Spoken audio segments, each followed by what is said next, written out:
A maior prova de fé que existe é agradecer, porque quando você agradece, eu te dou um presente, você fala o quê? Obrigado. Obrigado, não é? Agora a gente está invertendo a ordem, a gente está agradecendo antes de receber.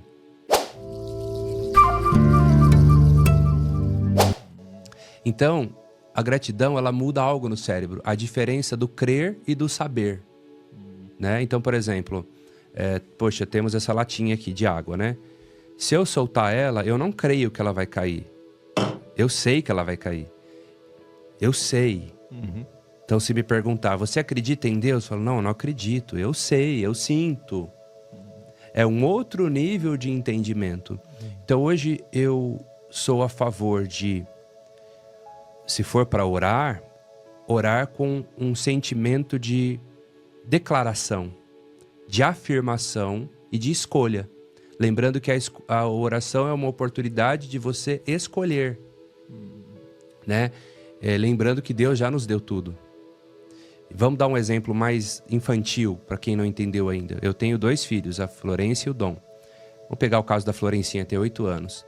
Se ela chegar em mim e falar assim, papai, compra para mim uma boneca, eu posso falar sim, posso falar não. Papai, me dá um doce. Olha, filha, ontem você já comeu doce.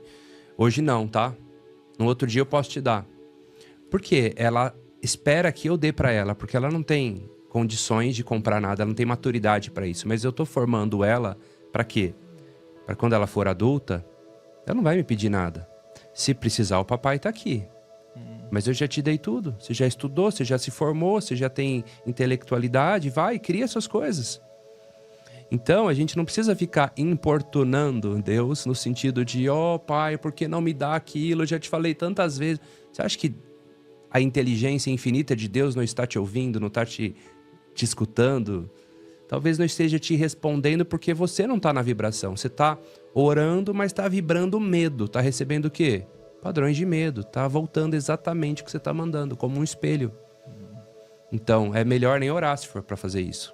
Mas se for para orar, para agradecer, para louvar, eu acho que independentemente da crença religiosa de cada um, é saudável para o cérebro e realmente você vai ter um impacto nesse campo, nessa malha quântica, né? Que hoje a ciência chama de the field, né? Que é o campo. O que seria esse campo, quando você fala disso? O campo, vamos lá.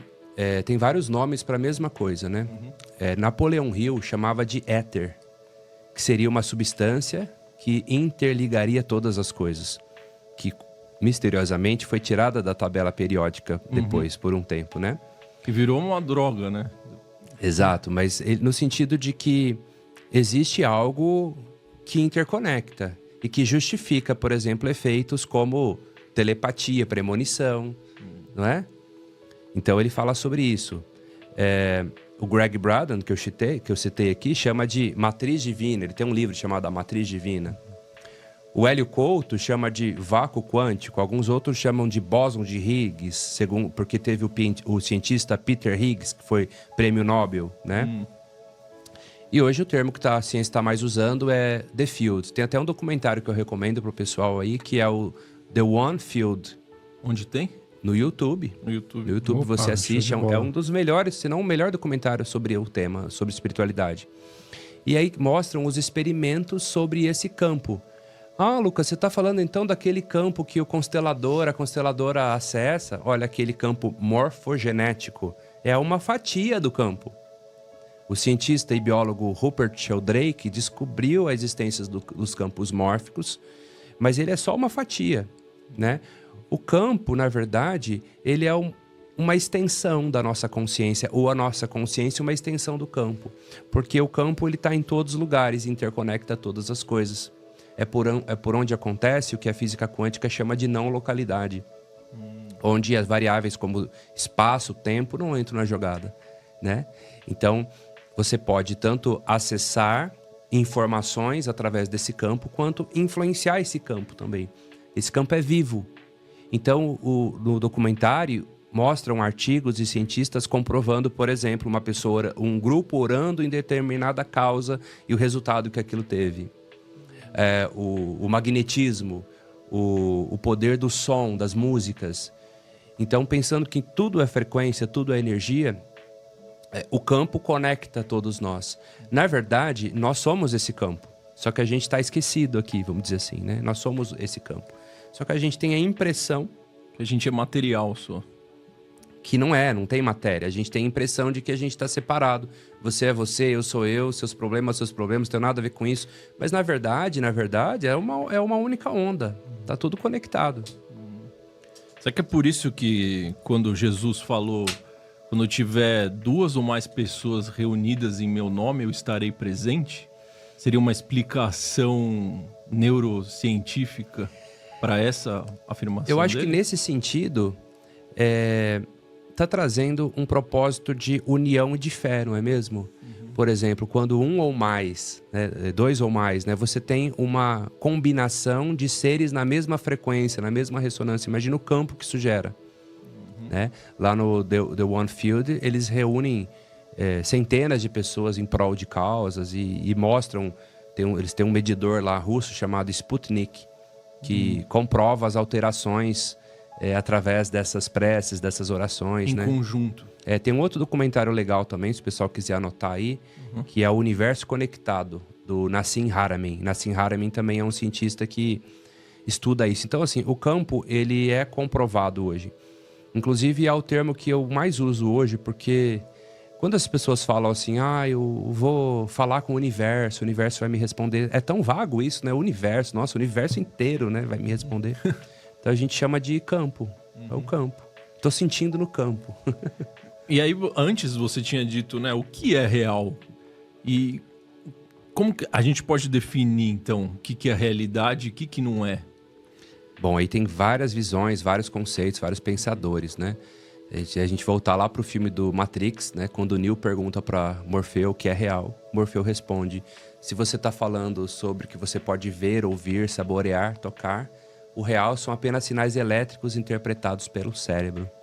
Olha que interessante. A gente, na verdade, não sabe como que é o mundo externo, porque a gente vê para dentro, a gente não vê para fora. Eu tô vendo vocês dentro da minha cabeça, né? Isso aqui é uma sopa quântica, né? Então, a gente tem um aparato aqui perfeito para decodificar esses sinais. Então, essa vibração decodifica-se como som na sua cabeça, como palavra falada. Mas meus olhos não estão criando imagens, eles estão captando luz, que está passando pelo meu nervo óptico e está formando imagens lá no meu lobo occipital, certo? Então, o que é real, né? No livro Um Curso em Milagres, que também é um livro assim para zerar a Matrix, já começa com uma frase assim: o real não pode ser ameaçado. O irreal não existe. Nisso está a paz de Deus. Olha que frase. Caramba. O real não pode ser ameaçado, ou seja, o que é real? Não é mesmo?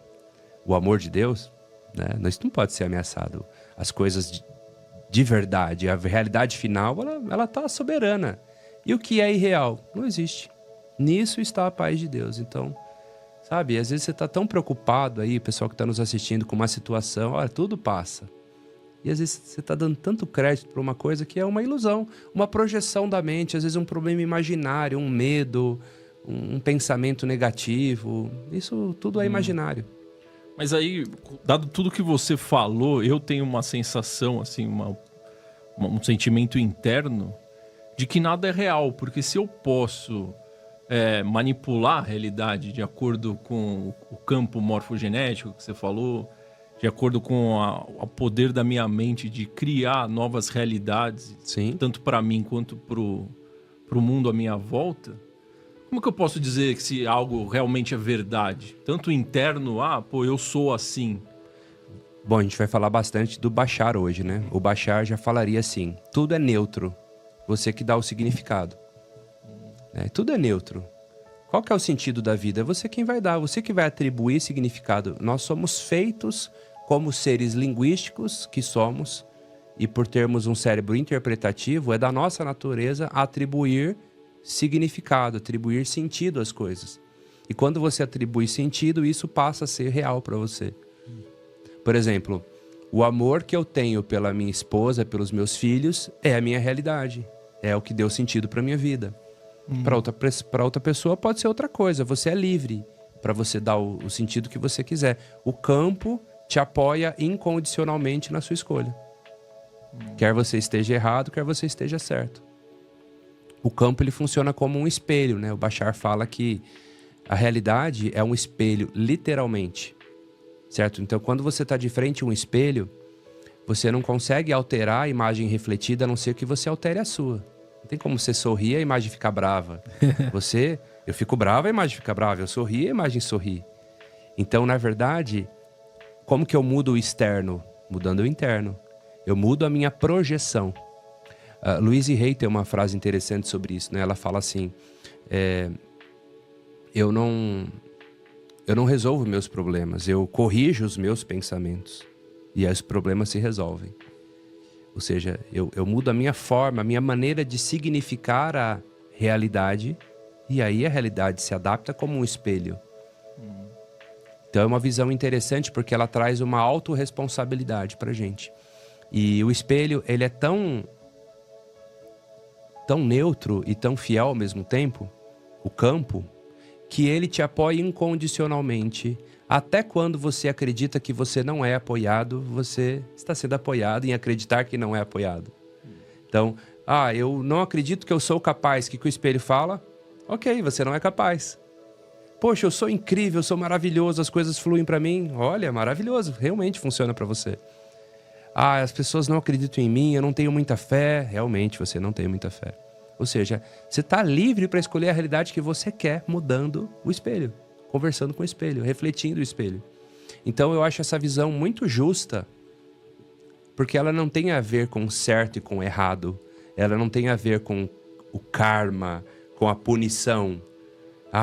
Será que eu tô pagando um karma aqui, não é? De uma vida que eu fui muito mal? Não. É ressonância. É o que você acredita, o que você está vibrando, é o que você está recebendo. Então tá todo mundo onde deveria realmente estar, de acordo com as crenças, de acordo com o estado interno de cada um. Tá super justo. Mas eu entendo tudo isso, eu acho que o pessoal lá de casa também entende. Pô, a gente tem que primeiro mudar o interno para depois o externo mudar. Eu tenho que mudar meus pensamentos para eu mudar minha realidade. Só que aí quando chega na hora da prática, que eu quero mudar um pensamento que eu carrego, uma crença que eu carrego há tanto tempo, parece que eu consigo aquilo por um tempo muito curto, de repente eu já caio de novo nos mesmos padrões. Aí a pergunta seria, não é mesmo? Onde foi que você perdeu a congruência, né? Não há nada que te aconteça sem que você tenha aberto um campo de ressonância com isso. Sem que você tenha entrado numa frequência. Então, eu também perco o meu estado. Eu também tenho a hora que, nossa, poxa, por que isso está acontecendo? Aí eu faço uma engenharia reversa, eu vou rastrear onde foi que eu baixei meu campo, onde foi que eu abri frequência, onde foi que eu tive medo, onde foi que eu deixei de acreditar, ou onde foi que eu depositei minha crença na falta, no medo ou na escassez. E aí eu encontro. Então sempre está lá, não é mesmo? Realmente, corrigir os pensamentos é muito importante, mas ter as atitudes congruentes com a sua nova escolha é a prova final. E aí buscar essa congruência, esse lembrar é muito importante, não é? Ou seja, para mudar meus pensamentos, eu tenho que ter as atitudes primeiro. Mesmo que talvez ainda não pense, não me enxergue daquele jeito, eu tenho que ter as atitudes de uma pessoa que se enxerga desse jeito. Haja como se fosse e assim será, não é mesmo? A sua atitude vai retroalimentar o pensamento, é um sistema. O pensamento é um primeiro ponto, é um gatilho. Agora, o que eu faço com esse pensamento? Como eu coloco isso em prática? Não adianta você ter, muita fé num dia, você foi para um curso motivacional e somos incríveis. Se daqui a pouco tem um gatilho que te joga lá no chão. E tudo bem, o gatilho tá ali, só que você agora tem que tomar consciência de que ele tá ali. Olha, não percebi, agora eu percebo. Que quando aparece essa situação na minha vida aqui, eu perco o estado, eu perco a linha. Aí quando você toma consciência, você tem uma oportunidade de escolher de novo, escolher melhor sobre aquilo. Eu gravei um mantra na minha cabeça, que eu recomendo gravar em todos aí que estão nos assistindo, que é assim, toda vez que eu piso na bola, a minha mente fala assim, escolhe de novo, escolhe melhor. Porque eu escolhi mal, eu fiz uma má escolha. E aí é uma oportunidade de eu corrigir o meu pensamento e de escolher melhor da próxima vez. Ou de aprender algo com aquela minha má escolha. E talvez eu vou cometê-la daqui a pouco de novo, mas aí vai estar cada vez mais claro para mim algo que era um padrão que era inconsciente, que eu nem me ligava que eu tinha, agora eu sei. Então quando ele vai aparecer, opa, te peguei, aqui não. Dessa vez não, já vivi esse filme. Você vai ficando mais lúcido. Quer trazer luz à consciência. E desses aprendizados que você comentou, que você deu 2 exemplos, né? Em relação ao Bashar, de onde que você tirou inspiração nessa pessoa, né? Nesse estudioso, nesse ser. De onde que você tirou a inspiração e quais são os maiores aprendizados? Eu sempre fui muito avesso a essa questão de canalização, né? Eu acredito que é possível, mas acredito que a mente alucina muito, né? Até por vir da área da hipnose, por ser professor de hipnose. Mas os ensinamentos do Bashar são tão cirúrgicos, são tão precisos, que assim, tinha tempo que não tinha um ser que me virasse do avesso, assim, né? Eu tive, por exemplo, o professor Hélio Couto, né? Ali em 2011, 2012, eu conheci o trabalho dele e, nossa, me aprofundei, fui um discípulo dele. Sou ainda, né? Mas depois do professor Hélio, meio que ficou tudo meio linear, sabe? Qualquer pessoa que aparecia para falar, já sei isso aqui. Não, isso aqui tá básico. Mas quando veio o Bashar, ele reformulou todos os conceitos na minha mente. É sobre isso que eu quero trazer um pouco para vocês aqui. Vamos lá. Por exemplo, um conceito que não é que ele é errado, mas ele ficou infantil e talvez choque o pessoal de casa. Pessoal, fiquem à vontade para continuar acreditando no que vocês querem, tá? O conceito de lei da atração. Olha lá, que a gente estava falando antes. Que, poxa, eu vim da lei da atração também, comecei estudando isso, funciona, tá? Mas é um conceito infantil, porque ou nós somos uma onda ou nós não somos, não é? Então, como é que eu vou atrair a mim mesmo? Como é que eu vou atrair a mim mesmo se nós somos uma única onda? E o Bashar dá o exemplo da televisão. Aliás, ele usa a televisão para muitos exemplos. Vamos para um primeiro exemplo. Quando você está de frente à sua televisão, você está assistindo um canal. Para mudar de canal, você precisa atrair o outro canal?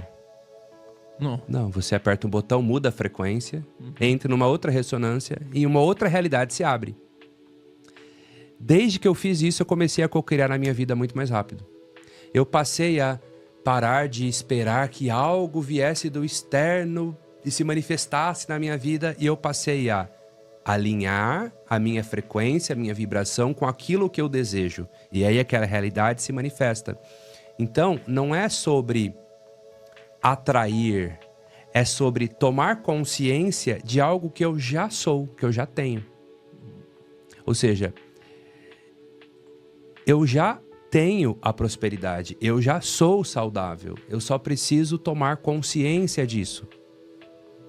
Enquanto eu não estou consciente disso, eu acredito na falta. Mas, na verdade, a frequência está aqui, porque todas as frequências e realidades estão aqui e agora. E elas estão disponíveis. Não é porque você está assistindo um canal de TV que os outros não existam. Estão, inclusive, rolando, né? Não é porque você está vivendo a escassez que a prosperidade, o sinal da prosperidade também não esteja aqui. Está aqui também. Só que talvez você não tenha tomado consciência de que você já é próspero em essência. Então o Bashar vai falar assim, você sempre está acreditando em alguma coisa. Até quando a pessoa fala, eu não acredito em mim mesmo, ela está acreditando que ela não acredita. A gente está sempre depositando alguma coisa. Então ele diz assim, não existe escassez. Na verdade, você está depositando a sua confiança na escassez. Não existe falta de confiança. A nossa confiança está sempre indo em alguma coisa. E às vezes está indo em não confiar. Às vezes está indo em crer que você é escasso. Onde é que está indo a sua confiança? Olha como que a gente tem fé.